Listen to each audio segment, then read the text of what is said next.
Ini baru pertama kali nih kayak gini. Selamat datang Yoga Muda Aditya. Selamat datang. Agak kaku ya. Iya agak kaku ya. Gimana kabarnya? Alhamdulillah baik. Baik ya. Udah. Kaku banget ya nih kita ngobrolnya. Emang harus kaku dulu. Oh iya lagu. Udah. Ini dulu di rumah ya berarti? Iya di rumah. Udah gue beneran nggak kemana-mana. Kayaknya maksudnya nggak kerja di luar gitu, nggak ketemu orang di luar. Kayaknya udah dari pertengahan Maret sih. Udah benar-benar nggak kemana-mana. Berarti udah mau 1,5 bulan ya? Udah mau 1,5 bulan, tapi cuman bukan beneran di rumah aja banget, kayak gue masih lari, cuman beneran gak kayak ketemu orang, keluar segala macem. Iya, paling body workout kayak gitu-gitu ya, kan gue sering lihat. Iya, kalau viewer stories gue yang paling loyal. Tapi nomor 1, paling ujung. Terus. Berarti lu gak ngecek beberapa bisnis lo yang di Semarang? Penton aja, karena Lovell dua-duanya kan temporary close, 2 outletnya. Cuman baru beberapa, mulai dari minggu ini, kita mulai buka lagi untuk online delivery, baru mulai minggu ini, dan take away, tapi nggak ada dine-in. Tapi kalau yang Penton, yang ngecek sih tim produksi gue di workshop. Tapi kalau gue tetap di rumah, jadi biasanya mereka beberapa kali tim Penton yang ke rumah gue gitu. Oke. Itu berarti dua-duanya ya udah mulai buka lagi ya untuk delivery ya? Gitu. Oke. Gitu deh. Ya. Update-nya. Ngomongin soal Lovell nih, pas banget tadi. Banyak teman-teman di luar yang kadang-kadang masih suka bertanya gitu. Sebetulnya lu itu pas waktu pertama kali bikin Lovell emang tertarik atau interest di bidang dessert, terus di bidang F&B, atau lu bikin Lovell itu emang ada cerita lain di balik itu gitu? Sama sekali gue nggak ada passionate di bidang kuliner, nggak ada yang gue bercita-cita punya bisnis F&B pun juga gue nggak ada waktu pertama kali bikin. Bermimpi sebagai pebisnis kuliner juga, kayak misalnya ada role model siapa gitu yang sukses di bidang industri makanan, yang kayak wah gue pengen jadi kayak dia gitu. Itu pun gue juga nggak sama sekali. Jadi waktu itu sesimpel bahwa opportunity-nya ada di depan mata, gue coba jalanin, dan ya udah akhirnya berlanjut. Jadi memang gue salah satu jamaah mazhab yang agak tidak begitu mendewakan passion sih kalau gue. Kalau gue lebih ke apa aja opportunity-nya di depan, dicoba dulu, karena kalau nggak dicoba dulu kita nggak tahu kita passionate atau nggak di situ. Gitu. Kadang-kadang kita terlalu dini untuk ngejudge, gue nggak passion di masak, padahal kita belum pernah cobain di situ, atau gue nggak ada passion deh di bidang F&B dan segala macam, padahal belum pernah dicoba juga anyway di situ. Jadi waktu itu ya karena di bulan puasa waktu kita bikin, ya udah opportunity-nya di bulan puasa, jualan tajil, gue jualan dessert, ya udah sesimpel gitu doang sih. Gitu aja, nggak ada sama sekali motif berpassion dan segala macam. Gitu kalau gue. Beneran karena cuan doang. Iya, cuan nomor 1 ya. Iya, gitu. Kalau tarik gitu aja sih. Maksudnya pas waktu itu kan kurang lebih kayaknya 5 tahun lalu ya, 2015 ya. 2015. Maksudnya kan lu ngelihat akhirnya di situ ada peluang untuk lu mencoba membuat sebuah makanan atau dessert ya. Nah, peluang apa sih yang lu lihat gitu loh? Karena kan kadang-kadang mungkin teman-teman di luar nih juga banyak yang ngelihat, wah nih puasa atau bulan Ramadan sebetulnya gue bisa memulai bisnis nih, coba-coba gitu loh. Tapi kan akhirnya peluang gitu loh, takut bersaing dan lain-lain. Nah, waktu saat itu apa yang lu lihat?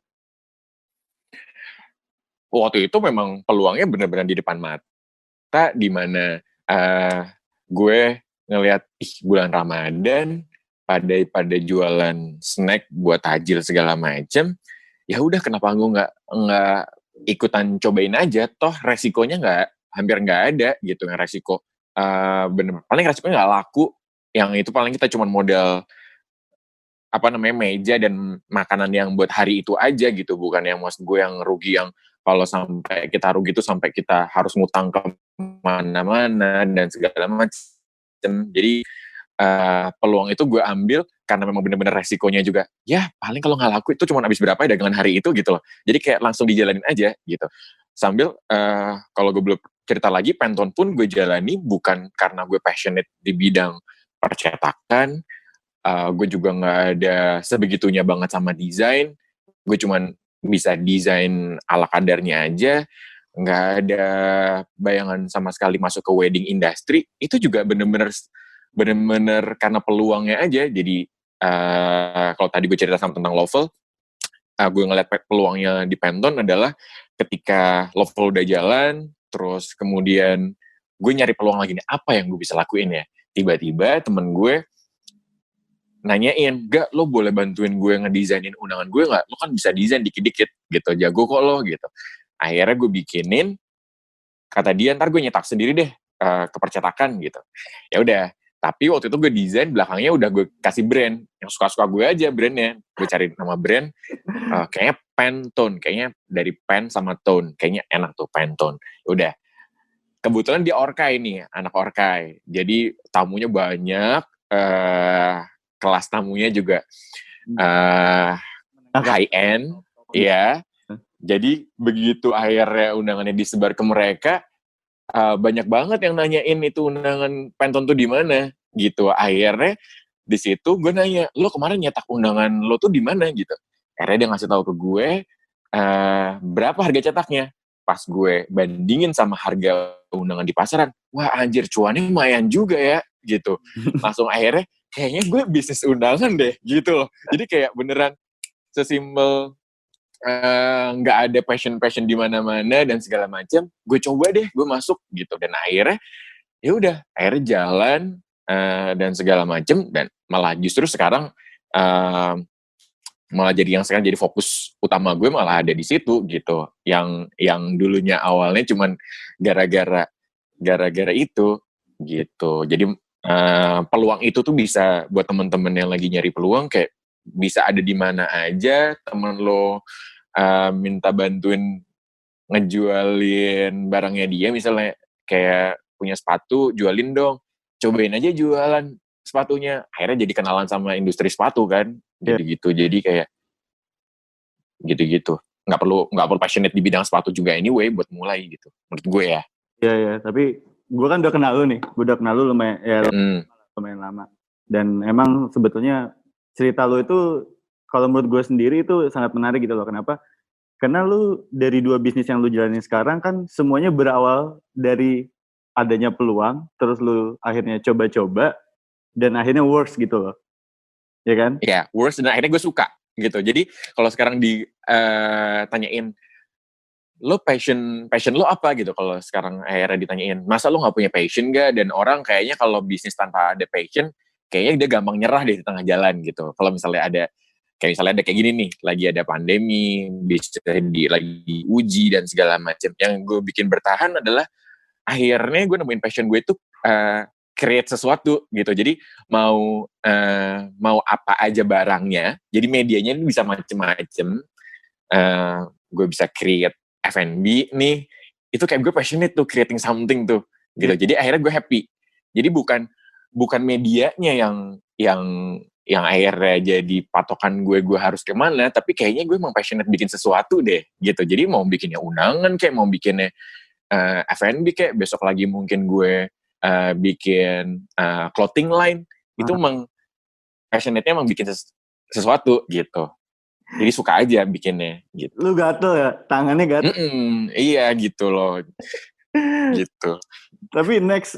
Pengenan. Kalau orang lain punya ini, kayak gue pengen punya gitu juga deh. Gitu.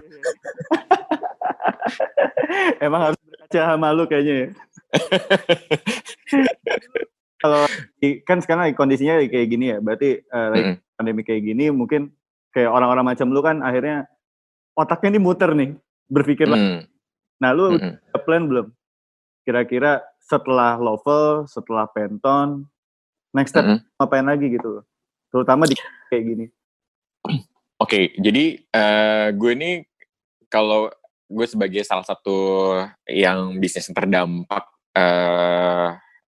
dari COVID ini, kan gue ngejalin 2 bisnis beda. Satunya benar-benar offline, retail yang kita juga udah tahu semua retail pasti terdampak paling besar salah satunya, dan satunya lagi yang benar-benar digital bisnis gitu. Jadi yang ini sebenarnya bisa jadi lesson learn buat teman-teman kalau misalnya sudah pernah bikin bisnis, terus lagi mau bikin sesuatu gatel kayak gue lainnya, mungkin bisa diversifikasi ke bidang yang berbeda. Jadi akhirnya itu nggak ada di bidang yang sama nih. Kayak misalnya gue udah bikin satu dessert cafe, satunya nanti bikin makanan yang lainnya dan segala macam. Itu kan masih dalam bidang yang sama. Jadi kayak satu kena semuanya nih gitu. Nah akhirnya kalau dengan kayak gini, si Penton ini masih works. Alhamdulillah masih works cukup bagus. Jadi kayak karena order masih tetap masuk.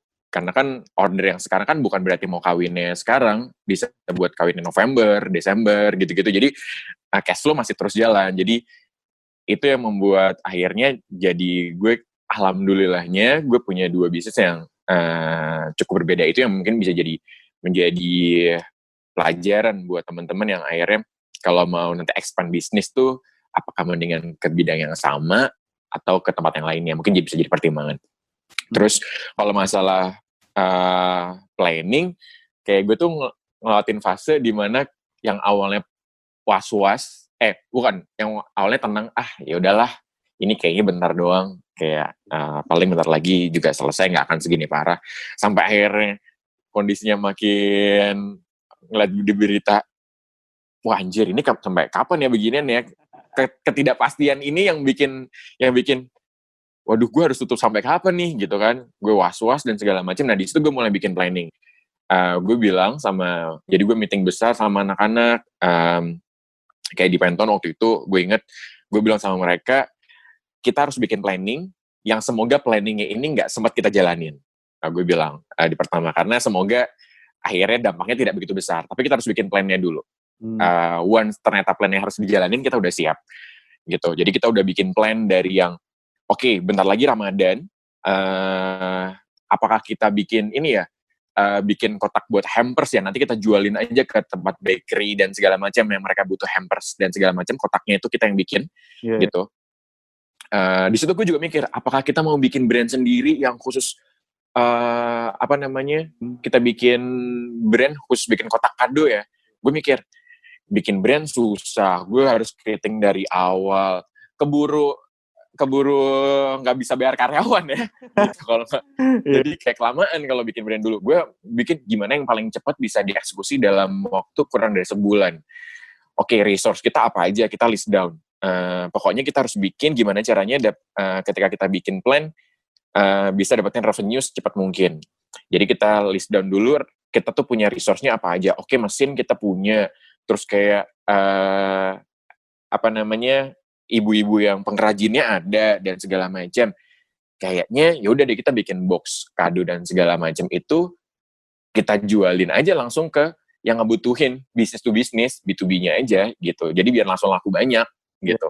Ya udah itu jadi plannya kita kalau misalnya akhirnya salesnya kita cukup turun tajam, kita ngerjain itu gitu-gitu. Jadi di bulan Maret di bulan Maret akhir tuh kita udah set beberapa plan untuk itu yang kita berharap sebenarnya plannya nggak sempat dijalanin gitu. Dan sampai sekarang sih alhamdulillah plannya belum dijalanin. Gue agak cukup bahagia, plannya juga belum dijalanin juga gitu. Berarti masih cukup oke untuk ngejalanin bisnisnya. Gitu. Iya. Tenang aja sih, Bo. Ya kan kalau dari riset-riset yang ada kan kayaknya insya Allah kan pandemi ini kayaknya kalau di Indonesia Juni sih katanya mulai menurun. Kata Bapak Jokowi sih kayak gitu ya. Ya, kata Bapak Presiden kita katanya kayak Nah tapi anyway, gue tuh juga pengen nanya. Gue agak tarik mundur ke belakang. Mm-mm. Lu itu kan lulusan dari Telkom ya? Telkom University gitu loh. Jurusan lu apa ya by the way waktu itu? Kenapa? Jurusan lu? Business management. Business management. Oke. After graduate, lu milih untuk kerja di salah satu company ya? Di bank? Di bank. Nah, apa yang lu lihat waktu itu? Setelah lulus, akhirnya lu memilih kerjanya di bank. Menurut gue kan, kalau menurut gue pribadi gitu, dari sudut pandang gue, kok dari bisnis tiba-tiba larinya ke bank. Dan kalau nggak salah, divisi atau bagian lu kan kayaknya nggak relate ya? Oh, justru relate. Relate ya? Justru itu salah satu yang membuat gue selain gara-gara keluarga yang motivate gue jadi wirausaha, salah satunya adalah karena pekerjaan gue dulu. Jadi gue dulu walaupun di banking, tapi gue pegang small business banking. Jadi gue menganalyze kredit, gue menganalisa usaha mereka layak nggak dikasih kredit modal kerja untuk segmen pinjaman 1 sampai 15 miliar. Jadi itu usaha yang lagi emerging, lagi naik daun gitu. Kalau punyanya pinjaman mulai dari 1M sampai 15M kan lagi tumbuh, dan itu karena gue yang analisa, jadi gue tahu dari cuannya mereka gimana, berapa, cara operatingnya misalnya kayak industri tekstil itu gimana cara operasionalnya, cara kerjanya gimana. Itu salah satu yang membuat gue jadi menurut gue itu sangat relate gitu. Tapi kan kalau tadi lo nanya kenapa gue dulu di banking, itu sesimpel kayak dulu ya, zaman gue lulus tuh kayaknya ngelihat lowongan manajemen trainee, ODP. Lo tau gak sih yang kayak kalau begitu lulusan kan kayak ada buat future leader program segala macem. Kayaknya tuh udah paling oke banget.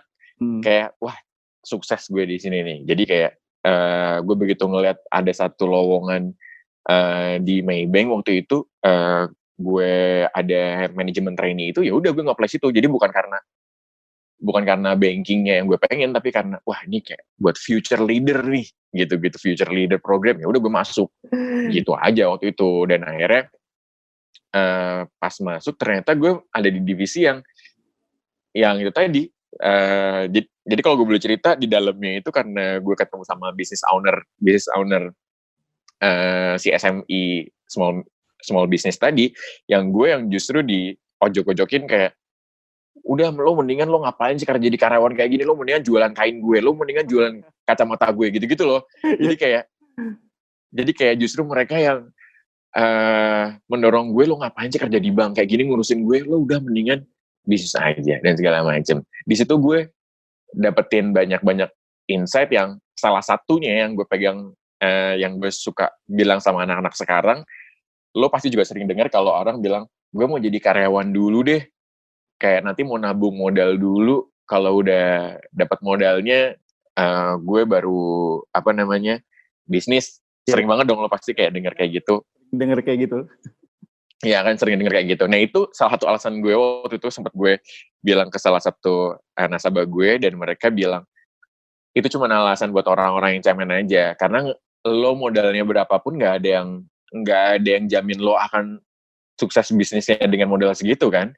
Gitu. Justru ketika lo udah nabung banyak nih, lo udah nabung dari hasil kerja lo 300 juta, 200 juta, lo tuh gak pernah punya pengalaman running bisnis. Once itu pertama kali lo running dengan modal segitu, kalau lo rugi dan amblas, hilang deh tuh lo tabungan lo selama ini lo nabung itu. Jadi kayak lo punya berapa aja, 1 juta puterin dulu, kayak 2 juta puterin dulu. Kalau rugi ya cuman rugi 2 juta doang kan gitu. Itu yang bikin kayak akhirnya gue dulu termasuk yang kayak nanti deh ngumpulin modal dulu, yang akhirnya wah bener sih, latihan dulu dari yang kecil-kecil dulu gitu. Ya, berarti kalau misalkan ada speaker nih, sekarang kan ya seminar atau talk show tentang entrepreneur banyak ya. Berarti lu salah satu orang yang gak setuju ya dengan kalimat itu, lu gak setuju ya? Iya, pokoknya gue yang agak gak setuju sama yang kayak follow your passion, ikutin passion lo aja. Itu salah satu yang gue gak setuju. Yang apa di depan mata lo, ambil dulu. Kalau Kalau gue gitu, mana passionan dulu, nanti juga akan nemu sendiri gitu. Terus yang kedua, ya udah kayak lakuin dulu lah, nggak perlu banyak cincong nabung-nabung sampai berapa lama, ya udah lo punya 1 juta lo dropshipping kayak itu yang di Shopee jualin masker Korea juga jadi gitu, kayak lakuin aja dulu gitu. Nah tapi kalau gue nih ngeliatnya, sebenarnya kalau dari gue sendiri, gue ngeliatnya ada gap gitu loh. Kadang kan gue juga ada komunikasi lah sama orang-orang yang generasinya di atas gue gitu loh, dan mereka percaya kalimat itu loh. Ya gue butuh dana dulu nih, modal bisnis. Tapi ketika gue ngomong sama generasi, mereka akhirnya nyoba-nyoba, tapi kadang-kadang ya ikut tren doang, tiba-tiba hilang gitu aja. Nah menurut lo ada satu hal yang bisa dikombin gak sih dari dua hal ini gitu? Ada. Jadi gue ini tidak sedang bilang bahwa ada satu poin yang absolut betul, yang memang wah teori ini salah nih. Ada teori satu lagi yang benar. Jadi kayak misalnya gue juga ngelihat misalnya lo kalau tahu ada Pinot tuh di Twitter yang dia benar-benar passionate. Apalagi sekarang kan di US dia berkarya bikin animasi dan segala macam itu dari passion tuh. Akhirnya bisa jadi duit dan segala macam. Dia memang menekuni dari hal yang memang passionate dan segala macam. Ada yang misalnya passionate-nya di bidang kopi atau apa segala macam karena passionate di situ dan akhirnya itu jadi duit dan sukses di situ. Itu karena dari hal yang dicintai dan segala macam. Jadi ada beberapa orang yang works di situ. Ada beberapa orang yang memang yang kondisinya saat dia ingin memulai belum tahu apa yang dia sukai gitu loh. Nah itu dia masalahnya. Waktu dulu ya. Di situ. Jadi kenali dirinya dulu sendiri. Apakah gue udah tahu nggak sih gue mau ngapain gitu? Kalau belum tahu, ya udah coba dulu aja apa yang ada di depan. Kalau lo belum tahu mana hal yang lo pengen pilih duluan nih. Beda kalau misalnya udah suka kopi duluan, it might be ya udah gue cobain yang hal yang gue suka dulu gitu. Orang ada yang di depan mata kopi, yang gue suka juga kopi, ya udah kenapa nggak itu gue dulu yang dicoba. Kecuali kondisinya yang kayak waktu jualan itu gue lagi nggak tahu mau ngapain, mana yang gue suka juga nggak tahu, ya udah yang di depan mata gue aja gitu. Jadi tergantung kondisinya. Terus yang kedua kayak misalnya jadi gue tidak menyalahkan ketika misalnya banyak speaker atau pebisnis yang jauh lebih sukses dan segala macam, mungkin waktu itu juga kondisinya berbeda sama yang waktu beberapa orang alamin gitu. Jadi buat yang ngedengerin, kenali dulu kondisinya ada di mana. Nggak perlu yang kayak saklek, gue harus ikutin yang tadi gue bilang, misalnya. Terus kalau misalnya kayak yang tadi masalah modal, ada orang yang kayak temen gue ngerasa ketika misalnya langsung minjem ke bank, duitnya gede, modalnya gede, itu tuh justru ada sense buat kayak tanggung jawabnya justru lebih besar. Jadi kayak misalnya oke, gue langsung berani nih ngutang ke bank 200 juta buat bikin coffee shop. Itu tanggung jawab kalau misalnya nanti turun omsetnya, itu kayak dia udah mikir gimana caranya gue bisa harus survive di sini biar gue bisa ngebayar banknya gitu loh. Jadi kadang-kadang modal yang gede dan segala macam, uang yang gede, itu kadang-kadang nge-trigger orang untuk kerja lebih keras, ada. Yeah. Tapi waktu itu kebetulan gue ada di posisi yang juga modal yang nggak ada, jadi ya udah sekecil-kecil itu aja gue jalanin dulu aja gitu. Jadi menurut gue kenali dari diri sendirinya dulu sih gitu. Kira-kira ada di posisi yang mana? Tapi ngomongin ngenalin diri sendiri, gue juga kadang-kadang kan gue sering ngobrol nih sama beberapa pembisnis lah yang emang geraknya mungkin di industri kreatif ya terus. Dan kadang-kadang ada apa ya, mereka gibah gitu loh. Ini kok anak muda zaman sekarang, mereka kan kebanyakan ngikutin tren doang gitu loh. Mereka nggak jalanin ini menguntungkan mereka secara individu ataupun secara perusahaan atau gue emang anak muda zaman sekarang emang harus bisnis. Gue nggak akan kerja di swasta atau gue nggak akan kerja di pemerintahan kayak gitu. Nah menurut lu kenapa sih tren anak muda sekarang akhirnya mereka mencoba untuk yang pertama, karena gue bukan pengamat anak muda ya, jadi gue gini ngomong sangat subjektif banget nih, menurut gue. Jadi kayak, menurut gue yang pertama sekarang kayak terlalu dibesar-besarkan sosok bahwa seorang entrepreneur ini adalah sesuatu kayak derajat yang lebih tinggi dibandingkan karyawan gitu. Jadi kayak banyak mungkin kayak ada mungkin kayak yang mereka baca atau segala macam yang kayak membuat bahwa posisi sebagai seorang pengusaha ini tuh jauh lebih mulia dibandingkan apapun, lebih keren, lebih prestis dan segala macam. Tapi nggak banyak masalah media yang ngulik gimana susah-susahnya entrepreneur dan kayak di balik layarnya yang misalnya dalam pandemi kayak gini yang mereka nggak digaji, harus apa namanya, gimana caranya nyelamatin karyawannya dulu biar bisa gajian, duitnya di rekening cuman apa namanya 50.000 padahal kemarin habis diundang seminar misalnya, orang mah nggak tahu, gitu kan, gitu. Yang diketahui cuman kayak wah bisnisnya ada banyak dan segala macam, cuman bagaimana proses ke situnya itu yang nggak banyak dibahas, yang susah-susahnya itu. Makanya itu kayak orang-orang cuma ngeliatnya enak-enaknya aja. Nah, karena anak-anak muda zaman sekarang tuh kayaknya pengen enaknya aja, jadi ya udah yang dilihatnya cuma itu doang gitu. Kayaknya enak deh kalau gue bisa nyantumin kata entrepreneur di profil Instagram gue gitu, kayak atau kayak founder of apa gitu di profil Instagram tuh kayak wow gitu loh kayaknya. Kayak kalau belum gitu tuh kayaknya belum jadi anak startup masa kini gitu, kayaknya kayak gitu. Tapi somehow gue juga melihat bahwa ini juga jadi hal yang positif karena berarti ketika mereka punya mental untuk jadi entrepreneur, at least mereka mau creating something gitu. Jadi kita kan nggak bisa ngejudge misalnya dari 1 juta anak muda Indonesia, emang sebenarnya yang pengen keren-kerenan ini ada berapa banyak sih, kan kita juga nggak tahu. Jangan sampai ternyata sebenarnya banyak loh yang nggak berusaha pengen keren-kerenan, cuman yang lagi di sekitar kita aja, di circle kita aja kelihatan beberapa pengennya kayak gitu, cuman pengen jadi social climber aja, pengen jadi keren sebagai seorang entrepreneur.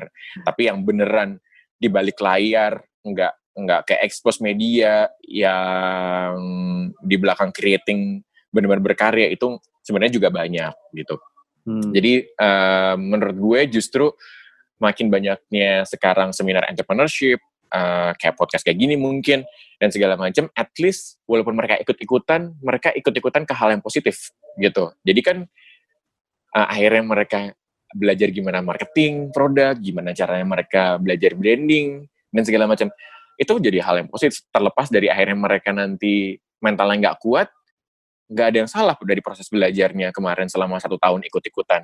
Iya. Gitu. Menurut gue sih nggak masalah. Nah, tadi gue ada yang menarik dari kata-kata lu. Kan sekarang emang banyak sih yang akhirnya emblem kata-kata kayak founder, CEO, kayak gitu-gitu emang menarik ya.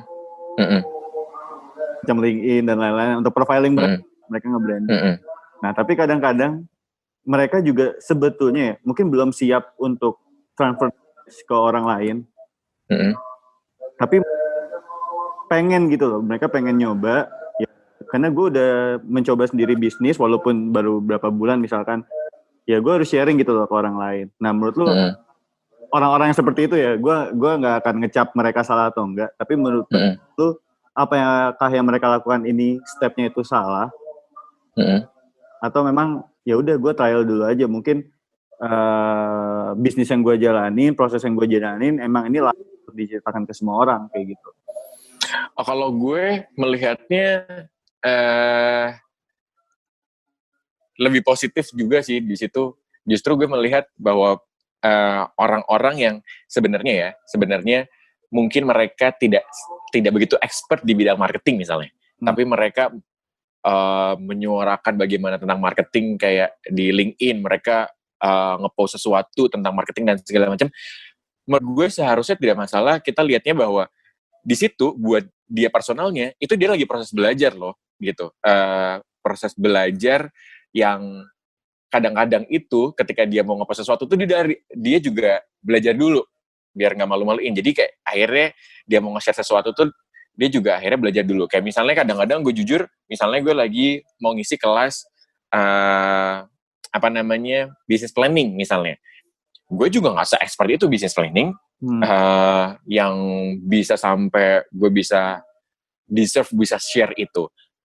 Orang nggak banyak tahu bahwa dari beberapa hari sebelumnya gue baca buku lagi dan segala macem gitu-gitu dan karena gue pengen yang di share tadi itu dan segala macam tuh nggak salah dan akhirnya di dalam prosesnya itu gue jadi belajar juga gitu. Jadi menurut gue nggak masalah dengan beberapa orang yang ngecap mereka founder atau segala macem terus kemudian di LinkedIn mereka suka nulis insight dan segala macam. Kalau gue justru mengapresiasi mereka untuk akhirnya sharing itu terlepas dari mereka sebenarnya expert atau enggak di situ sih. Sengaja. Gitu kalau gue. Gitu. Menurut gue kalau gue melihat dari sisi situ bukan yang kayak dari apaan sih gitu. Nah ya mungkin lu tipe orang yang mungkin dulu juga sempat ngerasain itu sih. Kalau ini menurut gue ya, gue itu sih. Jadi awal-awal gue akhirnya memilih untuk berbisnis, ya permintaan untuk menjadi narasumber itu kan akhirnya berdatangan gitu loh. Kan? Tapi di satu sisi, gue kadang bingung gitu loh. Sebetulnya sebagai seorang entrepreneur kayak gini, yang harus gue share ke teman-teman ini di pengalaman gue, ajarin gitu loh. Lu kan bisa baca dari buku, akhirnya dari buku itu melalui presentasi dan lain-lain. Nah, menurut lu sebetulnya lebih works yang mana sih untuk zaman sekarang? Kalau gue berpikirnya sesimpel bahwa tidak semua orang tuh punya privilege kesempatan yang sama kayak kita gitu. Jadi tidak berarti bahwa yang gue share tuh harus yang memang sudah gue jalanin semuanya baru gue share. Kayak mungkin ada pengetahuan yang gue juga barusan belajar yang itu gue share. Kenapa? Karena mungkin gue punya akses untuk misalnya pernah dapetin itu di seminarnya siapa yang itu gue harus bayar 6 juta misalnya gitu. Nah, memang dari semua seminar yang mahal tadi itu gue belum jalanin semuanya dan gue belum expert di situ. Tapi nggak ada yang salahnya dong gue juga share ke audiens gue yang ikutin seminar gue, walaupun gue juga belum ngalamin itu, tapi at least karena gue punya kesempatan buat ngedengerin itu, gue dipercaya untuk menjadi media untuk menyampaikannya itu. Jadi akhirnya apapun itu sumbernya dari buku makanya tadi gue bilang sebelum gue belajar dulu, yang walaupun kadang-kadang gue apa yang gue share besok pagi itu hal yang gue baru tahu juga tadi malam, yang langsung gue kadang-kadang tuh ini beneran nyata karena kayak beberapa pas gue ngisi langsung besoknya habis gue ngisi sorenya gue share ke tim gue bahwa gue tuh tadi habis ngisi business planning terus gue juga belajar nih tentang satu hal kayak gini dan gue baru share itu juga ke tim gue gitu loh. Jadi kadang-kadang yang gue share juga hal yang baru buat gue dan baru gue juga akan lakukan gitu dan nggak masalah menurut gue sepanjang itu juga positif dan nggak hoax gitu loh dan segala macam gitu. Oke. Nah itu sih sebetulnya gue juga, lu kan lumayan vokal kan. Juga vokal sama bacot agak beda ya, agak beda tipis. Beti lah, tapi kan gue kalau lagi ngobrol sama lu ketemu, kita kan kadang-kadang juga gibah gitu loh. Nah, gue juga mau nanya kalau banyak dari entrepreneur sekarang juga melihat sebetulnya setelah gue running bisnis menjadi sumber itu sebagai salah satu source of revenue.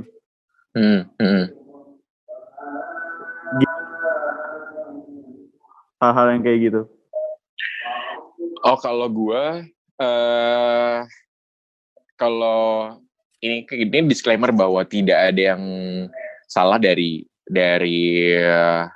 buat mereka yang akhirnya menjadikan ini jadi source of revenue dan buat mereka yang merasa bahwa ini amal dan ya udah kewajiban gue untuk sharing, dan itu menjadi salah satu hal yang fulfill buat dia. Kalau dia bisa berbagi tuh jadi kayak jadi kebutuhan emosionalnya dia, kayak kepuasan gitu. Ada juga yang kayak gitu.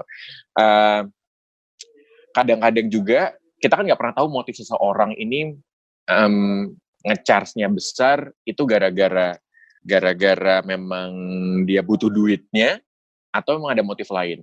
Karena gue pernah dapat cerita nih, dari gue dengerin dari podcastnya dia juga, salah satu pembicara yang terkenal mahal kalau dia bikin kelas digital marketing. Dia waktu itu pernah ngundang saudara-saudaranya untuk datang gratis ke seminarnya dia yang mahal itu. Jadi kayak, ini saudara-saudara gue, sepupu-sepupu gue pada mau bisnis segala macam, udah deh lo buat lo gratis segala macam.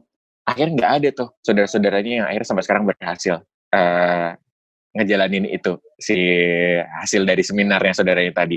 Karena mungkin nggak ada kayak effort untuk, gue udah nabung, gue udah segala macam, ini gue udah 10 juta buat ikut seminar ini, gue nggak mau harus balik modal. Tuh nggak ada kayak gitunya masalahnya. Akhirnya kadang-kadang mungkin buat si pembicaranya, dia ngerasa minta dibayar, dan kemudian si penyelenggara acaranya itu menetapkan tarif ke pesertanya, itu ya karena memang gue pengen yang gue share ini memang berguna, dan akhirnya beneran dilakuin gitu. Dan lo tahu bagaimana cara menghargai si sebuah ilmu yang gue sampein gitu. Jadi menurut gue itu nggak salah, tapi kalau gue biasanya gue ada di dua-duanya. Jadi gue selalu bilang kalau ada yang ngundang, biasanya itu untuk commercial purpose atau enggak gitu. Kalau misalnya mereka atau enggak bilang, Mas kita dari BEM, ini buat sharing-sharing, Mas juga sharing-sharing aja buat memotivate teman-teman dan segala macam, acaranya gratis dan segala macam. Oh iya, di situ gue happy buat sharing ke mereka. Gue beneran super happy buat sharing ke mereka, toh nggak ada yang gue gue harus siapin dan segala macam gitu. Tapi kalau misalnya kayak di situ mereka jual tiketnya cukup mahal, terus segala macam untuk commercial purpose dijual gitu-gitu di eventnya. Terus jadi kalau di situ gue biasanya netapin rate di situ, terutama ketika mereka biasanya minta objektif yang memang cukup spesifik tuh di situ. Jadi misalnya udah berbayar buat workshop misalnya dan segala macam, buat pesertanya bayar, dan gue harus nyiapin materi yang nggak gampang, itu biasanya gue akan ngasih rate di situ gitu, buat biar mereka bentuk penghargaan aja gitu. Apresiasi ya. Kalau gue gitu. Lo ada red card berarti sekarang ya? Kalau biasanya si gue biasanya nggak ada red card yang kalau buat mahasiswa. Itu biasanya gue nanyain ke mereka gini. Jadi gue biasanya nanyain ke mereka, boleh dikirimin proposalnya dulu nggak gitu. Nah, gue nggak tahu kenapa mereka selalu ngirim proposal ada anggaran biayanya. Jadi kayak mereka kayak lupa, kayak ini kan Mas juga mau minta proposalnya, terus kayak gue nggak ya kok nggak dihilangin dulu. Jadi mereka misalnya kayak di situ nulis 300.000, ya masa gue minta 500.000 gitu. Jadi biasanya gue di situ akan nyesuaiin sama yang apa mereka dibacetin di situ, biasanya gitu.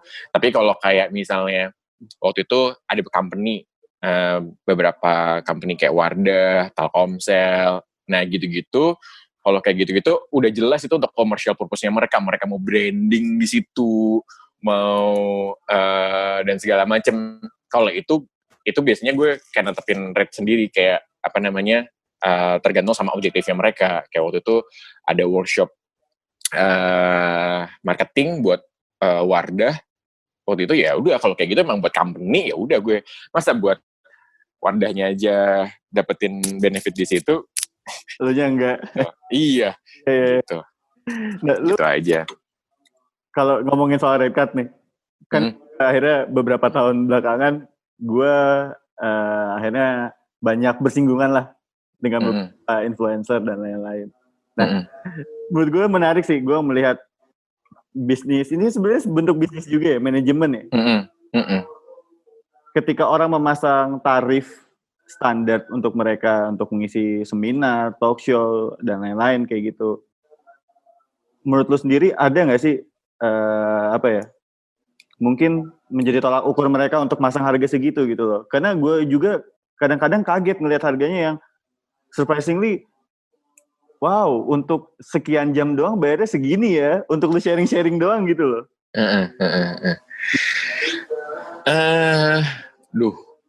Karena kalau gue itu yang pertama juga gue gak terlalu sering, nggak kayak yang misalnya mungkin kayak entrepreneur siapa di skalanya udah beda sama kayak udah skala nasional dan segala macam yang itu cukup sering akhirnya mereka bikin red card sendiri. Kalau gue biasanya red card itu berdasarkan yang oh yaudah rata-rata berapa sih gitu loh, jadi menentukannya itu gara-gara di situ yang oh skala segini aja dia kemarin kayak misalnya rate-nya segini, nah biasanya dengan acara yang sama dengan lo HTM-nya segitu, ya gue oke lah segini gitu. Jadi kayak bukan berdasarkan kayak orang lain berapa ya gitu. Gue juga nggak tahu kalau orang lain berapa. Terus jadi kayak gue berdasarkan average yang biasanya gue dapetin gitu aja kalau gue untuk masang. Tapi kalau buat yang orang lain mungkin kan mereka mungkin kadang-kadang cara berpikirnya bahwa itu tadi bahwa gue mendapatkan ilmu ini atau kayak knowledge ini juga nggak gratis dan nggak gampang, butuh effort di situ. Terus ketika misalnya di dalam kondisi-kondisi tertentu, jadi jangan ngejudge juga, lo kok bagi-bagi ilmu nggak mau gratis sih? Ya ada saatnya mungkin mereka ngebaginya gratis di saat-saat yang tadi kayak misalnya ke kampus-kampus yang emang mereka bilang, Mas kita nggak ada dananya nih dan segala macam, tapi kita pengen banget ngundang Mas Adit misalnya dan segala macam. Gue yakin sebenarnya mereka juga pasti akan ngusahain kalau misalnya nggak ada jadwal yang lainnya. Dan kebetulan juga nggak perlu effort harus ke luar pulau atau segala macam. Menurut gue sih harusnya oke-oke aja. Tapi kalau kayak dibuat company dan segala macam, wajar aja mereka buat netapin harga yang tinggi suka-suka mereka. Menurut gue sih, gitu. Gue coba ngingetin lu ya, waktu dulu lu pernah ngisi di salah satu kampus di Semarang. Lu itu ngisi sama salah satu artis yang dia punya media company. Gue mau nyebut nih. CS. Apa? Inisialnya CS. Lupa ya gue ya. Dia company. Iya, dia punya startup company gitu. Oh iya tahu gue, iya. Wah di situ tahu nggak lo? Di situ ada sebelum lo cerita, di situ tuh ada kebetulan ada karyawan gue yang kebetulan salah satu jadi panitia acaranya. Oke. Salah satu panitia acaranya. Terus dia waktu balik ketemu gue, Mas, tadi dosen-dosenku pada datang semua tahu gitu, dosen-dosen ekonomi di fakultas aku. Oh iya? Kenapa? Iya, mereka pada penasaran. Mana sih Mas juga yang mahal itu?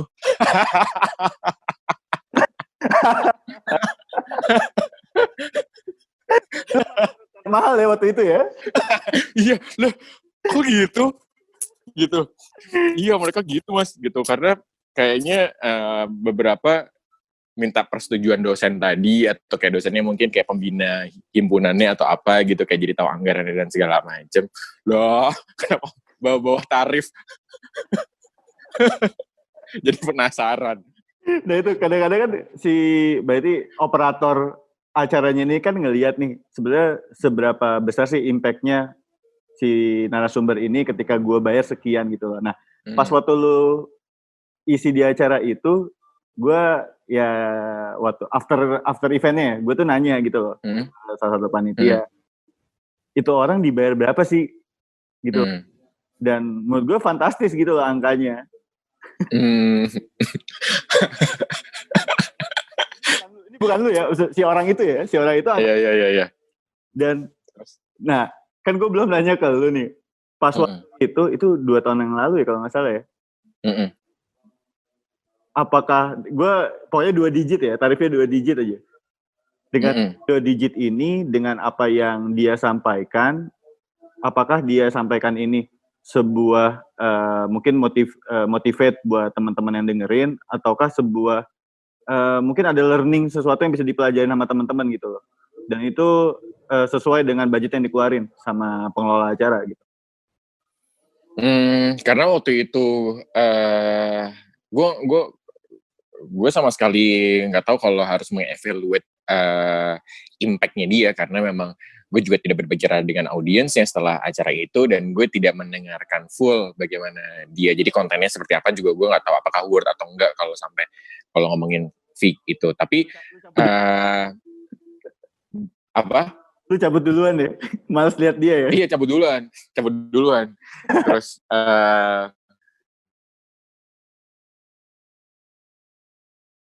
apa namanya? Tapi kalau gue nggak tahu ya, justru pengen ngedengerin sama orang-orang lokal yang bukan bintang nasional gitu loh. Nggak tahu ya, kayak di tahap gue sekarang tuh pengen ngedengerin, karena itu somehow relate sama gue gitu.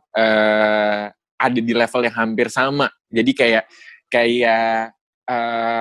strugglingnya lo overcome-nya gimana dan segala macem.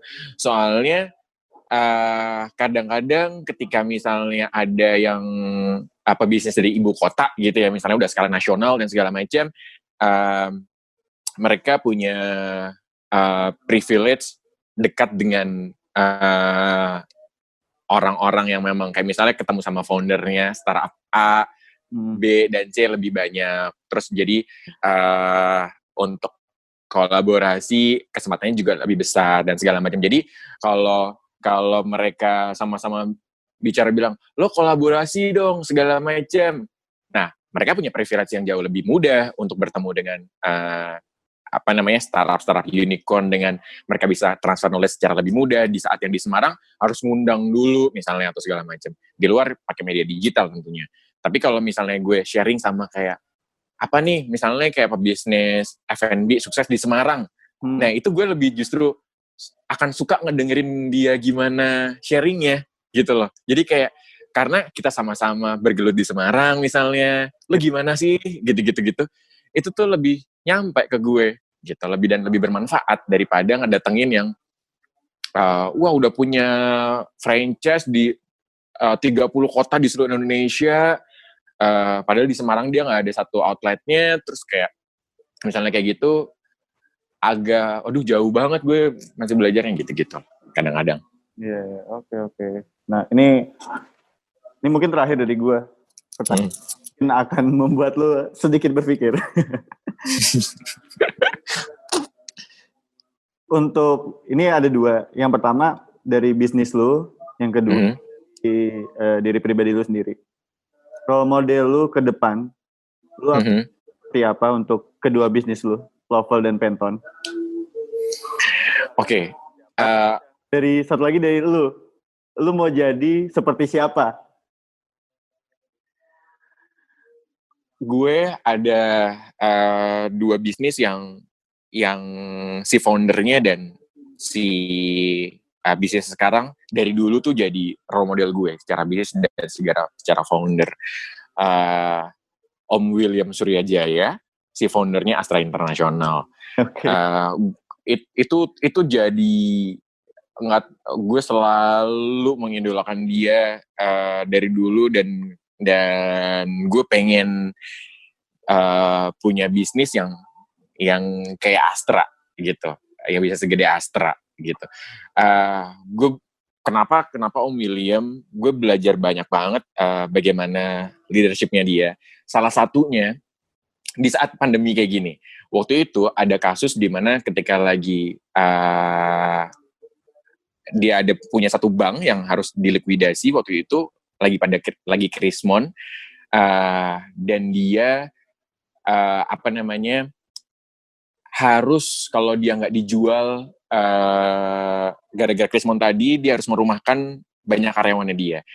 Tapi dia waktu itu daripada merumahkan karyawannya dia mendingan jual asetnya Toyota aja atau apa gitu. Jadi dari bisnis yang lainnya untuk menyelamatkan karyawan-karyawan dari bank yang dilikuidasi tadi itu. Jadi dia bilang bahwa kayak masa kalau bisnis kita lagi untung yang nikmatin duluan tuh kita, bukan karyawan. Tapi ketika kita harus rugi, masa yang nerima kerugian duluan karyawan-karyawan kita gitu. Jadi kayak di mana sih kita sebagai si pemimpinnya gitu. Masa rugi dikit segala macam, yang di layoff pertama yang dipotong dulu karyawannya.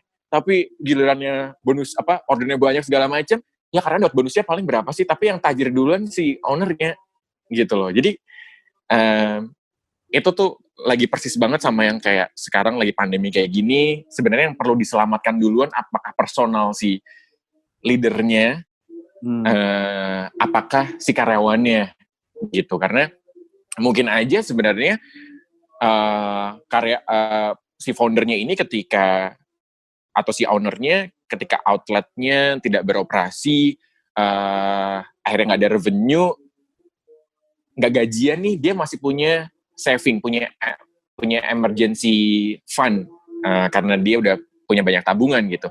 Tapi kan belum tentu karyawan-karyawannya punya gitu. Dan kenapa dia harus nge-cut punya karyawannya dulu, padahal sebenarnya dia bisa menyelamatkan karyawannya dulu, dia bisa berkorban sedikit lah buat karyawannya, karena lebih terdampak karyawannya sebenarnya, kayak gitu. Jadi hal-hal kecil kayak gitu yang terus bikin gue jadi Om William jadi role model gue gitu. Terus secara bisnis, gue pengen kenapa kayak Astra, karena pengen, nggak tahu ya, karena gue dulu ngefans sama si Om William, gue dengar ceritanya gimana beliau bikin Astra dan segala macam tuh kayak, jadi ada cerita, kalau lo tahu sekarang kayak misalnya company kalau lagi pandemi gini tuh banyak nyumbangin berdonasi dan segala macam dan di-post di sosial media, gitu. Nggak ada yang salah dan segala macam. Dan ketika waktu itu Om William tuh nggak suka kalau misalnya Astra kalau bikin CSR itu tuh harus dipublikasiin. Ya udah sih, kalau kita bikin CSR ya kita aja yang tahu, gitu-gitu loh. Jadi kayak emang lo CSR ini buat mengimpress customer lo, atau emang itu memang bentuk tanggung jawab sosial lo aja gitu, kepada masyarakat dan segala macam yang memang tulus dari kalian, ataukah itu sebenarnya mau membangun cuman citra bahwa kalian, kita punya value ini loh untuk di-share biar ngedapetin banyak lagi customer loh, biar seolah-olah bahwa wah ini tuh brandnya tuh ngedonasi ini, jadi kayak ada udang di balik bakwan di situ sebenarnya. Jadi bisa dibilang cost buat donasi tadi itu sebenarnya cost buat marketing, gitu. Gitu. Jadi di situ kayak gue kadang-kadang suka ngingetin lagi gimana caranya waktu Om William ngerunning Astra di tahap-tahap awal, ngedevelopnya sebelum sampai sebesar sekarang. Itu itu jadi role model gue sampai sekarang, kayaknya masih tetap relevan gitu. Oke. Gitu sih. Ini kalau prediksi gue berarti lu mungkin pengen di sisi Astra ya.